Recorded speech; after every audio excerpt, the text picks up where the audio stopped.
Welcome back to our channel అండి. ఎలా ఉన్నారండి అందరూ? ఏం చేస్తున్నారు? చదువుకుంటున్నారా లేదా? సో ఇంకా గ్రూప్ 2 ఎగ్జామ్‌కి చాలా అంటే చాలా తక్కువ టైం ఉంది కదండీ. టైం వేస్ట్ చేసుకోకండి, చదువుకోండి. అంటే ఆల్రెడీ మనము గ్రూప్ 3 కూడా రాస్తున్నాం కాబట్టి నా సైడ్ నుంచెల్లి నేను మీకు సజెస్ట్ చేసేది ఏంటిదంటే, మీరిప్పుడు కేవలం ప్రాక్టీస్ చేయాలి అంతే.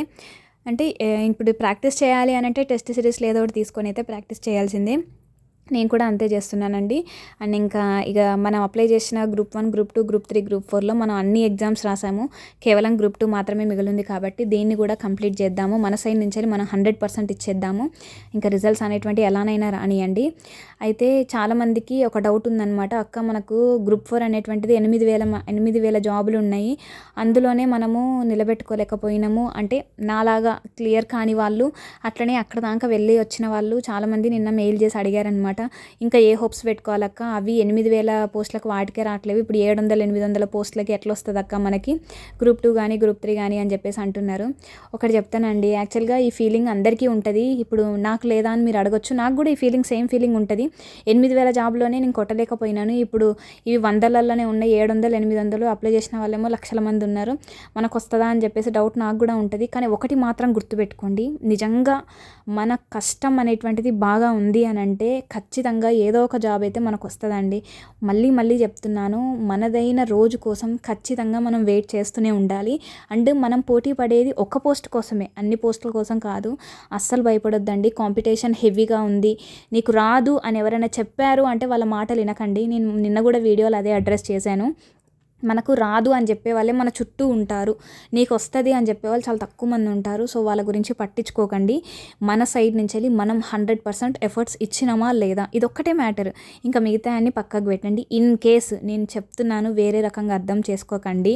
గ్రూప్ 1 క్లియర్ చేయలేకపోయినా, ప్రిలిమ్స్ క్లియర్ చేయలేకపోయినా, ఈవెన్ గ్రూప్ 4 రాలేకపోయినా, గ్రూప్ 3 కూడా కట్ ఆఫ్ మార్క్స్ తక్కువ వచ్చినాయి, మాకు రాదేమో అని ఉన్న ఫీలింగ్ ఉన్నప్పటికీ కూడా గ్రూప్ 2ని బాగానే చదవండి. ఇన్ కేస్ గ్రూప్ 2 కూడా నేను సరిగ్గా పర్ఫామ్ చేయలేకపోయాను అని చెప్పేసి అనిపించినా కూడా, అంటే ఎవరో ఒకరు ఈ కేటగిరీకి చెందిన వాళ్ళు ఉంటారు. ఇప్పుడు నేను చెప్పిన అన్ని ఫీచర్స్ తోటి ఎవరో ఒకరు ఫీల్ అవుతూనే ఉంటారు. వాళ్ళ కోసం మళ్ళీ స్ట్రెస్ చేసి చెప్తున్నానండి. అంటే ఈ ఇయర్ నీది కాదు అని అనుకోండి, maybe next year job calendar అయితే చూస్తున్నారు కదా, టీజీపీఎస్సీ పనితీరు మీరు చూస్తున్నారు కదా, ఎగ్జామ్స్ కండక్ట్ చేయడం కానీ వాళ్ళు అంటే మేము గొప్ప అంటే ఏదైతే ఏంది మనకు న్యాయం జరిగితే అది ముఖ్యం అంతే. సో వాళ్ళని చూసి వీళ్ళు మేమే ఎక్కువ అని చూపించుకోవాలనుకున్నా పర్వాలేదు, కానీ ఎప్పటికప్పుడు కొత్త జాబ్స్ అనేటువంటి నోటిఫికేషన్స్ ఇవ్వాలి. ఎట్లా మనం గ్రూప్స్కే ప్రిపేర్ అవుతున్నాం కాబట్టి మన ఈ ప్రిపరేషన్ అనేటువంటిది ఇక్కడితో ఆగిపోదు. నెక్స్ట్ ఇయర్ మళ్ళీ పడతాయి. మళ్ళీ గ్రూప్ 1 మొదలుకొని గ్రూప్ 4 వరకు మళ్ళీ పడతాయి. కొంతమందికి సందేహం ఏంటిదంటే, గ్రూప్ 1, గ్రూప్ 2 ఉంటాయి, గ్రూప్ 3, గ్రూప్ 4 కంబైన్ చేసి ఇస్తారు కావచ్చు, సిలబస్ మేబీ చేంజ్ అవ్వచ్చు అని అంటే, ఇన్ కేసు సిలబస్ చేంజ్ అయిందనుకోండి, ఖచ్చితంగా మనకు తెలుస్తుంది కదా. సిలబస్ చేంజ్ అయినా సరే, పేపర్స్ తగ్గించినా, రెండు కంబైన్డ్ చేసిన గ్రూప్ 3, గ్రూప్ 4 మనకైతే నోటిఫికేషన్స్ వస్తాయి కదా. సో అప్పుడు మనం తెలుసుకోవచ్చు. మీరేం కంగారు పడకండి. అంటే రెగ్యులర్గా స్టడీ ఛానల్స్ని ఫాలో అవుతూ ఉండండి. ఖచ్చితంగా వాళ్ళకి తెలిసిన ఇన్ఫర్మేషన్ అయితే షేర్ చేస్తూ ఉంటారు.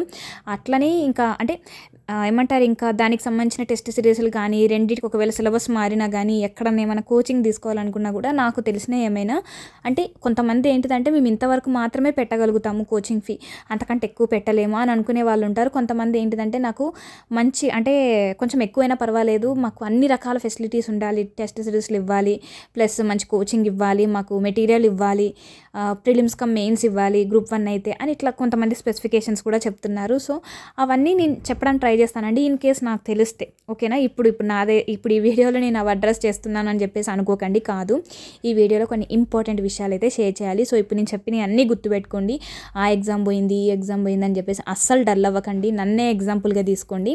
నాలాగా చాలామంది ఉన్నారు, కాకపోతే వాళ్ళు చెప్పట్లేరు బాధ, నేను బయటకు వచ్చి చెప్పాను అంతే. తేడా డిఫరెన్స్ వాళ్ళకి నాకు. గ్రూప్ 1కి 1:3 వెరిఫికేషన్ దాకా వెళ్ళొచ్చిన వాళ్ళు, ఈవెన్ నాకంటే ఎక్కువ మార్క్స్ వచ్చిన వాళ్ళు కూడా, ఈవెన్ వాళ్ళు 1:3 వెరిఫికేషన్ లిస్ట్లో కూడా లేని వాళ్ళు చాలామంది ఉన్నారు. సో వాళ్ళందరికీ నేను ఒకటే చెప్తున్నాను. సో మేబీ ఆ జాబ్ మీకు కావచ్చు.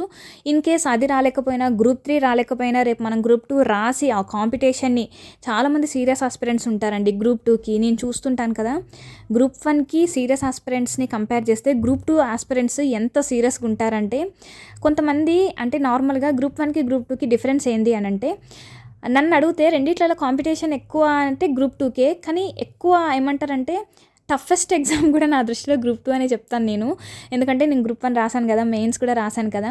చాలామంది గ్రూప్ 2 ఇప్పుడు చాలామంది అనుకుంటారు గ్రూప్ 2 ఆస్పిరెంట్స్ మెయిన్స్ రాయలేరు. ఈవెన్ అంటే ప్రిలిమ్స్ రాయడానికి ఇష్టపడతారు గానీ గ్రూప్ 1 ప్రిలిమ్స్ పాస్ అయిన వాళ్ళలో చాలామంది గ్రూప్ 2 క్యాండిడేట్స్ ఉన్నారు. కానీ చాలామంది గ్రూప్ 2 క్యాండిడేట్స్ రాయలేదు ఎగ్జామ్. ఎందుకంటే వాళ్ళు ఆప్షన్స్ పెడతారు. వాళ్ళు ఎంత పెద్ద ఎగ్జామ్ అయినా, ఎంత బుక్ అయినా చదివి వాళ్ళు ఆప్షన్స్ రికగ్నైజ్ చేయగలుగుతారు రైట్ ఆప్షన్. కానీ కొంతమంది రాయలేరు. కొంతమందిని మాత్రమే చెప్తున్నాను, అందరినీ కాదు. కొంతమంది రాయలేరు అనమాట. ఆన్సర్స్ రాయడం కొంతమందికి రాదు, వాళ్ళు రాయలేరు కూడా. కానీ నాకేంటిదంటే నాకు గ్రూప్ 1 అంటేనే నచ్చుతుందండి. అంటే గ్రూప్ 2తో కంపేర్ చేస్తే నాకు గ్రూప్ 1 ఈజీ అనిపిస్తుంది.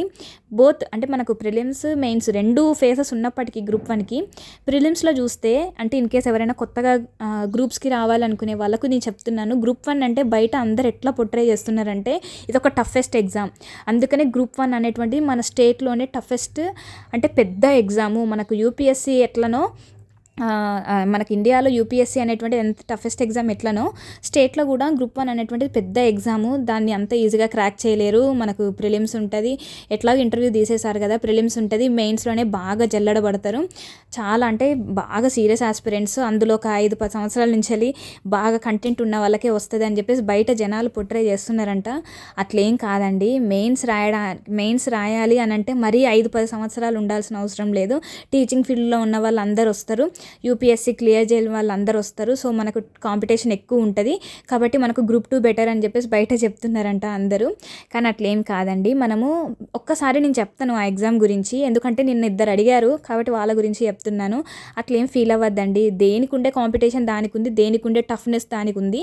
నేనేమంటానంటే గ్రూప్ 1 ప్రిలిమ్స్ చూసినట్లయితే మనకు అది ఇట్స్ అంటే మల్టిపుల్ చాయిస్, అండ్ దట్టు మనకు అందులో హైయెస్ట్ మార్క్స్ రావాలని లేదు. అది జస్ట్ క్వాలిఫైయింగ్ ఇన్ నేచర్. అందులో మనకు ఒక 75 to 80 ఆ మార్క్స్ వస్తే ప్రిలిమ్స్ క్వాలిఫై అవుతాము అన్న నమ్మకం ఉంటుంది. కానీ గ్రూప్ 2లో అట్లా కాదు. గ్రూప్ 2 అనేటువంటిది మనకు single phase exam. 4 papers 2 days మన ఎగ్జామ్ రాస్తున్నప్పటికీ it's a single phase exam, and that too it's not descriptive. మనకు మల్టిపుల్ చాయిస్ క్వశ్చన్స్ ఉంటాయి. ఇక్కడ ఏంటిదంటే ఈచ్ అండ్ ఎవ్రీ పేపర్లో we have to give our 100%. ఎట్లా అన్ని చదివి ఉండాలి, మనకు మోర్ దాన్ 100 అబోవ్ వస్తేనే మనం అనుకున్న డిప్యూటీ తహసీల్దార్ ఇట్లాంటివి వచ్చే ఛాన్సెస్ ఉంటాయి అని చెప్పేసి అందరూ అంటూ ఉంటారు గ్రూప్ 2కి. కానీ గ్రూప్ 1కి అట్లా కాదు. నువ్వు 75 to 80 వస్తే చాలు, నీకు ఖచ్చితంగా 100 పైననే రావాలి అని ఎక్కడా ఉండదు. నువ్వు పాస్ అయితే చాలు అని చెప్పేసి ఉంటే చాలు. అండ్ మెయిన్స్ విషయానికి వస్తే మెయిన్స్ చాలా అంటే చాలా కష్టమని చెప్తున్నారంట బయట. కానీ అట్లా కాదండి. మనకు సిలబస్ కాపీ తీసుకొని దానికి తగ్గట్టు మెటీరియల్ మనం ప్రిపేర్ చేసుకొని మళ్ళీ చెప్తున్నాను, కొత్తగా మెయిన్స్ అంటే గ్రూప్ 1కి ప్రిపేర్ అవ్వాలి అని అనుకునే వాళ్ళకి బయట చాలామంది చాలా రకాలుగా చెప్తారండి. కానీ నేను ఒకటి చెప్తున్నాను, గ్రూప్ 1 మెయిన్స్కి పక్కా నోట్స్ అనేటువంటిది ప్రిపేర్ చేసుకోండి. ఇన్ కేసు నోటిఫికేషన్ రాలేదు, ఎగ్జామ్ ఇంకా డేట్ ఇవ్వలేదు, ఈమె ఇప్పుడే ఇట్లా చెప్తుంది అని అంటే టైం సరిపోదు, అస్సలు టైం సరిపోదండి. మీరు ఇప్పటి నుంచి గ్రూప్ 1కి స్టార్ట్ చేసినా కూడా నేను నో అని చెప్పాను, మీరు స్టార్ట్ చేయండి అని చెప్తాను. కమింగ్ ఇప్పుడు ఎట్లాగో ఏ ఎగ్జామ్ అప్లై చేయలేదు, నెక్స్ట్ ఇయర్ నుంచి అప్లై చేద్దాం అనుకుంటున్నాము అనుకునే వాళ్ళు మీరు గ్రూప్ 1కి ఇప్పటి నుంచి స్టార్ట్ చేసేయండి. And that to start from mains. నేను ఫస్ట్ డే ప్రిలిమ్స్లో పోతాను అని అనుకునే వాళ్ళైతే మెయిన్ స్టార్ట్ చేయద్దు, అసలు గ్రూప్ 1కి రావద్దు. కాన్ఫిడెన్స్ లేకుండానైతే రావద్దు. నేను అచీవ్ చేస్తాను అన్న నమ్మకం ఉన్న వాళ్ళు స్టార్ట్ విత్ మెయిన్స్కి స్టార్ట్ చేయండి. ఈచ్ అండ్ ఎవ్రీ పేపర్ తీసుకోండి. సిలబస్ మారే ఛాన్స్ ఉంటుందా అంటే సిలబస్ మారితే ఎక్కడ మారుతుంది అంటే తెలంగాణ మూమెంట్ లాస్ట్ పేపర్లో మారే ఛాన్స్ ఉంటుంది. కానీ ఫస్ట్ 2, 3, 4 పేపర్స్లో అయితే చేంజ్ అయితే రాదు. ఎకానమీ చేంజ్ కాదు, పాలిటీ, హిస్టరీ, సొసైటీ ఇవేం చేంజ్ కావు. కాబట్టి ఈ స్టాటిక్ డేటా వీటిలలో మాత్రం నోట్స్ అయితే ప్రిపేర్ చేసుకోవచ్చు. అండ్ రీడ్ ఫ్రమ్ ఎన్సీఆర్టీస్ నుంచి స్టార్ట్ చేయండి. యూపీఎస్సీకే కాదు గ్రూప్ 1కి కూడా మన ఎన్సీఆర్టీస్ చదవాలి. ఎందుకంటే ప్రిలిమ్స్లో డైరెక్ట్ క్వశ్చన్స్ పడతాయి వితౌట్ చేంజింగ్ ద లైన్, అదొకటి గుర్తుపెట్టుకోండి. అండ్ ఇంకా మెయిన్స్ కంటెంట్ వైజ్గా ఉంటేనే రాయాలి అని చెప్పేసి అంటున్నారు కాబట్టి బయట అట్లేం లేదు. సిలబస్ కాపీ దగ్గర పెట్టుకొని ఈచ్ అండ్ ఎవ్రీ టాపిక్కి ఆన్సర్, ఈచ్ అండ్ ఎవ్రీ టాపిక్కి మన దగ్గర కనుక కంటెంట్ ఉంది అని అంటే, అట్లనే ఇంక్లూడింగ్ కరెంట్ అఫైర్స్ మీద పట్టు ఉండాలి. ప్రిలిమ్స్ క్లియర్ చేయాలంటే నువ్వు ఎంత స్టాటిక్ పోర్షన్ ఉన్నప్పటికీ కూడా మన దగ్గర కరెంట్ అఫైర్స్ నాలెడ్జ్ లేదు అంటే క్లియర్ చేయడం అయితే కష్టం అండి. మళ్ళీ చెప్తున్నాను, నేనే బెస్ట్ ఎగ్జాంపుల్. నేను కరెంట్ అఫైర్స్ చదివినప్పుడు నా మార్క్స్ కనీసం నేను క్వాలిఫై కూడా అవ్వలేదు. ఎప్పుడైతే నేను కరెంట్ అఫైర్స్ని వెపన్లా చేసుకున్నానో ఆ చేంజ్ కూడా నేను మీతో చాలాసార్లు చెప్పాను మీకు. ఫస్ట్ టైం ఎన్ని మార్క్స్ వచ్చినాయి, సెకండ్ థర్డ్ టైం ఎన్ని మార్క్స్ వచ్చాయని. ఇప్పటికీ నా కరెంట్ అఫైర్స్ నోట్స్ మీరు చూసినట్లయితే షాక్ అవుతారు. 2 బండిల్స్ ఉన్నాయన్నమాట నా దగ్గర కరెంట్ అఫైర్స్ నోట్స్. అండ్ మీరు ఎవరిని కరెంట్ అఫైర్స్ నోట్స్ కానీ మీ స్టాటిక్ నోట్స్ ఇవన్నీ ఇవ్వండి అని ఎవరిని అడగొద్దు. నేను మన టెలిగ్రామ్ గ్రూప్లో చాలా చాలా షేర్ చేశాను. అవే మీరు బేస్గా తీసుకోండి. అవి ప్రింట్అవుట్ మాత్రం తీసుకోకండి. మీరు అవి చదవండి. లేదు మాకు చూసుకుంటే చదవాలి అంటే మేము ఫోన్లో చదవలేము, మేము ప్రింట్అవుట్లో తీసుకొని చదువుకుంటాం, ఇట్లనే హార్డ్ కాపీలోనే చదువుతాం అని అనుకున్న వాళ్ళు డోంట్ గో ఫర్ ప్రింట్ అండి. మీరు మీ చేతులతోటి రాసుకోండి. ఎందుకు ఇన్నిసార్లు చెప్తున్నానంటే మన నోట్స్ మన చేతితో రాసుకున్న నోట్సే మన మైండ్ ఈజీగా ఐడెంటిఫై చేస్తుంది. ఏమో కొంతమందికి ఇట్లా ఉంటుందో లేదో నాకు తెలియదు, కానీ ఎన్ని మెటీరియల్ వచ్చినా ఎంత మంచి మంచి మెటీరియల్ వచ్చినా మెయిన్స్కి ముందు నేనైతే అస్సలు అవి ఫాలో అవ్వలేదండి. నేను ఏదైతే నోట్స్ ప్రిపేర్ చేసుకున్నానో నా సొంతంగా అదే ఫాలో అయ్యాను. అది మీ అందరికీ 100 సార్లు చెప్పుంటాను ఇప్పటికీ. సో ఏమి భయపడకండి, నేనే బెస్ట్ ఎగ్జాంపుల్. అండ్ చాలామందికి మేము చేయలేము అనుకునే వాళ్ళకి టైం సరిపోదు, 14 గంటలు చదివితేనే గ్రూప్ 1 వస్తుంది అని అనుకునే వాళ్ళు, క్లియర్ చేయాలనుకునే వాళ్ళకు కూడా మళ్ళీ చెప్తున్నాను, as a housewife as a మదర్గా నాకు చాలా తక్కువ టైం ఉంటుంది. అయినప్పటికీ నేను అంటే మెయిన్స్ క్లియర్ అవుతుందా కాదా అనేది పక్కకు పెడితే మనము ఎగ్జామ్ కంప్లీట్ చేసినామా లేదా అదొకటే గొప్పనండి నా దృష్టిలో. చాలామంది ఇట్లా సూటిపోటి మాటలు అనేవాళ్ళు ఉంటారు ఇప్పటికీ. పెద్ద గ్రూప్ 1 రాసింది అసలు నేను గ్రూప్ 4 రాలేదు, గ్రూప్ 1 ఏమొస్తుంది అని అనుకునే వాళ్ళకు కూడా చెప్పండి, అసలు గ్రూప్ 1 ఇట్లాంటి సిచ్యువేషన్లో ఉన్న మనము గ్రూప్ 1 సెలెక్ట్ చేసుకోవడమే గొప్ప. అట్లాంటి సెలెక్ట్ చేసుకొని పిల్లలతో ఉండుకుంటా ప్రిలిమ్స్ క్లియర్ అయ్యి మెయిన్స్ ఎగ్జామ్స్ నిజంగా హారబుల్ సిచ్యువేషన్ అండి. ఆ 7 days నా దృష్టిలోనైతే 7 days నేను ఎంత కష్టపడ్డానో అది నిన్న నేను ఒక షార్ట్ వీడియో అయితే అప్లోడ్ చేశానండి, ఒకసారి చూడండి. దానికి నాకు పెద్ద వాళ్ళ నుంచి మెయిల్స్ వచ్చాయన్నమాట. బుక్స్ ఆథర్స్ మెయిల్ చేశారండి. నాకు నిజంగా చాలా హ్యాపీ అనిపించింది. నేను సక్సెస్ అయినా కాకపోయినా ఒక రికగ్నిషన్ వచ్చిందిరా అని అనుకున్నాను నేను. మేడం మీ రిజల్ట్స్ కోసం మీకంటే ఎక్కువ మేమే వెయిట్ చేస్తున్నాం అని చెప్పేసి అంటుంటే నాకు నిజంగా కళ్ళల్లో నీళ్ళు వచ్చాయండి. అండ్ దట్టు మా హస్బెండ్ కూడా అంటే మేము ఇల్లు షిఫ్ట్ అవుదామని చెప్పేసి అనుకుంటున్నామండి. ఇదేంతో సోది చెప్తుందని అనుకోకండి, నేను చెప్తాను. ఇల్లు షిఫ్ట్ అవుదామని చెప్పేసి అనుకుంటున్నాము. మా ఈ నిజాంపేట ఏరియాలో ఏమంటారు లైటింగ్ ఎక్కువ ఉండదు అనమాట. సన్ లోపలికి సన్లైట్ రాదు కాబట్టి పిల్లలకు చాలా హెల్త్ ఇష్యూస్ వస్తున్నాయి. అందుకని చెప్పేసి ఇల్లు మారుద్దాం అని అనుకున్నాము. మా హస్బెండ్ ఈవెన్ మాకు మొన్న ప్రిలిమ్స్ మెయిన్స్ ఎగ్జామ్ రాయడానికి ముందు ఒక 2 days ముందు కూడా మేము ఇల్లు చూసి వచ్చాము. కాకపోతే ఓల్డ్ది బాగాలేదని చెప్పేసి వద్దనుకున్నాము. కానీ ఈ మధ్యకాలంలో మా హస్బెండ్ చూడట్లేరు. ఏంటి అని అడిగితే మా హస్బెండ్ ఒకటే మాట అన్నారండి, నీకు మెయిన్స్ వస్తుందేమో అని చెప్పేసి నేను తీసుకుంటలేను అని చెప్పేసి అన్నారు. అసలు నేను స్టన్ అనమాట. మా హస్బెండ్ నోటి నుంచి ఇంత పెద్ద పాజిటివ్ మాట రావడం ఫస్ట్ టైం అనమాట. ఏంటి అలా అన్నారు ఒక్కసారి అంతే. అవును నువ్వు అసలు గ్రూప్ 4 గురించి గ్రూప్ 2 గ్రూప్ 3 గురించి నువ్వు ఎందుకు ఆలోచిస్తున్నావు, నీకు ఆ 3 సెట్ కావు, నీకు నన్ను అడిగితే యు ఆర్ గ్రూప్ 1 క్యాండిడేట్ నువ్వు అని అన్నారు. నిజంగా అండి అసలు మన గురించి మన పేరెంట్స్ అర్థం చేసుకోవడం వేరు, మన గురించి మన హస్బెండ్ అర్థం చేసుకోవడం వేరు. నాకైతే నిజంగా ఈరోజు మార్నింగ్ జరిగింది ఆ సిచ్యువేషన్. నిజంగా చాలా అంటే చాలా హ్యాపీ వచ్చింది. నీళ్ళు వచ్చినాయి కూడా. నేను ఏడ్చేసాను, ఏంటి అంత పెద్ద మాట అన్నారు, అది మీకు ఎంత చిన్న మాట నాకు తెలియదు కానీ నాకు చాలా పెద్ద మాట అది. అంత ఇప్పుడు నేను ఇదంతా అబద్ధం చెప్పాల్సిన అవసరం లేదు, ఎందుకంటే మా హస్బెండ్ వీడియో చూస్తారు. ఇన్ కేస్ నేను అబద్ధం చెప్తే తను నన్ను అంటారు కూడా, ఎందుకు అట్లా చెప్పినావు అని కూడా అంటారు. ఇప్పటివరకు ఏమీ అబద్ధాలు చెప్పలేదు అనుకోండి మన ఛానల్లో. నేను ఎంత ట్రూగా ఉంటానో మీ అందరికీ తెలుసు. నేను జెన్యూన్ ఆస్పిరెంట్ కాబట్టి ఇంతమంది అభిమానాన్ని నేను తెచ్చుకోగలిగాను. సో అనేసరికి నిజంగా ఏడుపు వచ్చింది, సంతోషంతో వచ్చిన ఏడుపు అనమాట అది. ఈవెన్ ఇప్పుడు చెప్తున్నప్పుడు కూడా అదే ఫీలింగ్ ఉంది. అలా ఎలా చెప్పారు అని అంటే, ఇవన్నీ మల్టిపుల్ చాయిస్ క్వశ్చన్స్ వస్తాయి, నువ్వు ఆప్షన్స్ పెట్టాలి. నాకు తెలిసి నీకున్న కంటెంట్ నాలెడ్జ్కి నీకు గ్రూప్ 1 కరెక్ట్, నీకు గ్రూప్ 1 క్లియర్ అవుతుంది నీకు అని చెప్పేసి అన్నారండి. ఈవెన్ ఇల్లు చూడాలనుకున్న వాళ్ళు నీకు జాబ్ వస్తుంది అని చెప్పేసి పక్కకు పెట్టేసి నా రిజల్ట్స్ కోసం ఈ మాట అనేసరికి నాకు క్లియర్ అయినా కాకపోయినా మా హస్బెండ్ నోటి నుండి అదొకటి మాట విన్నాను. నిజంగా చాలా అంటే చాలా హ్యాపీగా అనిపించిందండి. నాకు ఎగ్జామ్ రాకపోయినా పర్వాలేదు, మా హస్బెండ్ నన్ను రికగ్నైజ్ చేశారు, నా కష్టాన్ని గుర్తించారు, నువ్వు గ్రూప్ 1 క్యాండిడేట్ అన్నారు అన్న ఫీలింగ్ నాకు నిజంగా చాలా హ్యాపీ అనిపించింది. అయితే ఇంకా మా హస్బెండ్కి కూడా చెప్పేశానండి, థ్యాంక్ యూ నా మీద పెట్టుకున్నాను నమ్మకానికి. కానీ నేను అది నెరవేరుస్తానో లేదో నాకు తెలియదు. కానీ అది లిస్ట్ అయితే ఇస్తారు కదండి, జనరల్ ర్యాంకింగ్ లిస్ట్లో కనుక మన నెంబర్ 563 లోపు ఉంటే 500 లోపు ఉంటే మాత్రం గ్రూప్ 1 పక్కా వస్తుంది అని చెప్పేసి అయితే నేను చెప్పాను మా హస్బెండ్కి. నువ్వు 500 అని అనుకుంటున్నావు, ఇంకా మా హస్బెండ్ అయితే వేరే నెంబర్ చెప్పాలండి. అది ఇప్పుడు చెప్తే మరీ ఓవర్ అనిపిస్తుందేమో మీకు. మా హస్బెండ్ అయితే ఆయన వేరే ఊహలో ఉన్నారు, నా గురించి అంత నమ్మకం పెట్టుకున్నారు. ఎందుకంటే ఆ 7 డేస్ నేను పడ్డ కష్టమైన కళ్ళారా చూసారు కదా మీరు. యూట్యూబ్లో వచ్చేటి అన్ని అబద్ధాలు అని చెప్పేసి మీరు అనుకుంటారు కావచ్చు. యూట్యూబ్ ఛానల్స్ రన్ చేసే వాళ్ళు కూడా జాబులు కొట్టిన వాళ్ళు ఉన్నారండి. ఎగ్జాంపుల్ మన ఎన్లైటన్ అమూల్య గారు, తనకి ఛాన్స్ వచ్చింది, తనకు ఆ టైం వచ్చింది, తను నిరూపించుకున్నారు. అట్లనే ప్రతి ఒక్కరికి ఒక ఛాన్స్ వస్తుంది, ప్రతి ఒక్కరికి ఒక రోజు వస్తుంది. ఆ రోజు తమని తాము వాళ్ళు ఖచ్చితంగా నిరూపించుకుంటారు. అట్లనే నాకు కూడా ఒక రోజు వస్తుంది అని చెప్పేసి నా కోసం ఎంతమంది కళ్ళారా ఎదురు చూస్తున్నారో. అయితే నేను ఒక షార్ట్ వీడియో పెట్టాను కదండి. ఆ షార్ట్ వీడియోకి యాక్చువల్గా అది ఎడిట్ చేసింది నేను కాదు, మా బ్రదర్ నా మొబైల్లో ఎడిట్ చేసి ప్రైవేట్లో పెట్టాడు. నాకు అసలు ఆ సాంగ్ కూడా ఏంటిదో నాకు తెలియదండి. అసలు మా తమ్ముడు, నేను మొన్న హైదరాబాద్ వచ్చాను కదా, మా తమ్ముడితో వచ్చానమాట. నిన్ననే వెళ్ళిపోయేటప్పుడు నా ఫోన్ తీసుకొని వాడు ఏమో చూస్తున్నాడు, నాకు అర్థం కాలేదు. నేను వెళ్ళిపోయిన తర్వాత నేను షార్ట్లో ఒకటి ఎడిట్ చేసి పెట్టాను.